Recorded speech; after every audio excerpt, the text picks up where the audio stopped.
Every Sunday in churches, a variety of people take part in worship. People doing scripture readings, people doing the intercessions, the prayers of the people. But how often do we stop and think about the ministry behind those actions, the participation in worship?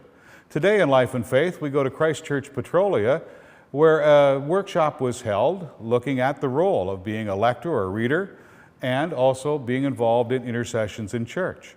I had the privilege of doing the part about reading in church, and the Reverend Raymond Hodgson, the incumbent of St. Bartholomew's in Sarnia, joins us, and Raymond had the opportunity to do the segment on intercessions. Just talk a little bit about some of the things that you did today with folks from the Lambton Deanery. Well, part of what we were doing is we were talking about the prayers of the people and how the prayers of the people is really an opportunity for the people of God to live out their baptismal covenant through bringing the concerns of the world into the church and before God. And that really kind of meshes into to what we were talking about with the readers as well, because we talked about it as an opportunity for ministry where the gospel needs to be communicated, and that communication comes in the connection person to person, which is really one of the ways that prayer is practiced, is one person with God. But you're talking much more in a group dynamic around intercession. So what were some of the thoughts that people expressed around doing the prayers of the people? Well, the thing is that the prayers of the people are really part of our response to the good news that we have heard. And so the prayers of the people need to be rooted and grounded in the life of the community, both the community of faith and the secular communities in which we live, and in the world in which we live. And so we need to bring all the cares and concerns and joys of those groups and bring them into the church and bring that into our prayer life. In living out that relationship, too often it seems to me that people say, well, I don't have the gifts, I don't have the skills, but God gives us those gifts. How do we draw those gifts and show people that they really do have the gifts necessary to come before God, to read, to pray, to participate in liturgy? I really think that it's very much about giving people opportunity and permission. We need to give the people opportunity, chances to exercise ministry, and we need to give people permission to exercise those ministries. I think far too many people get into a mindset where it's for somebody else, or they don't feel that they're worthy of that, or they don't think that they could do that at the level that, they have in their mind that other people do it at. And all these ministries, and I don't care whether you're talking about the priest celebrating or preaching, or somebody coming in and reading scripture or leading in the prayers of the people. Nobody does it perfect the first time, and nobody does it perfect the millionth time. It's all about allowing ourselves to be open to the Spirit, to be open to the opportunities, and to allow God to work through us. One of the things I think we found in the workshop today was that it was almost like an instant building of community, and I think that's important, and it's something that we perhaps don't recognize that there, and as you talked about the priests celebrating the Eucharist and people doing the prayers and the servers and the crucifer and the readers, as we journey together in liturgy and worship, it really becomes, dare I say, a mini community together, that we all become community and we all work together to provide the worship of God. Did you sense that with your group, that they almost immediately came together and said, gee, I can understand how we work together? Absolutely, and I really saw people from different parishes working together on some of the different prayers and looking at them and talking to each other about what's going on in their parishes and some of the concerns that they have in their individual parishes. I mean, liturgy is essentially the work of the people. That's what the word means.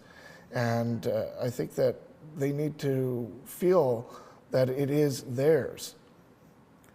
One of the things that we also talked about as well was the sense of emotion, and liturgy is emotion. There is that tremendous emotional participation in in liturgy. And when we approach it using all of the senses that God has given us and all of the emotions, that's when I think we are able to come to the fore. So was there discussion around ways to tap into that emotion? Did you talk about, I guess, a variety, kind of breaking some of the stereotypes and doing things in new ways to bring relationship through prayer? Well, we certainly talked about the importance of having the prayers of the people be about real people and real concerns. That these should not be some sort of a sterile, dry, generic kind of prayers that you might find in a dusty book, but rather that they should really be about real people and real situations and expressions of real concern and worry, as well as real expressions of thanksgiving on the part of God's people.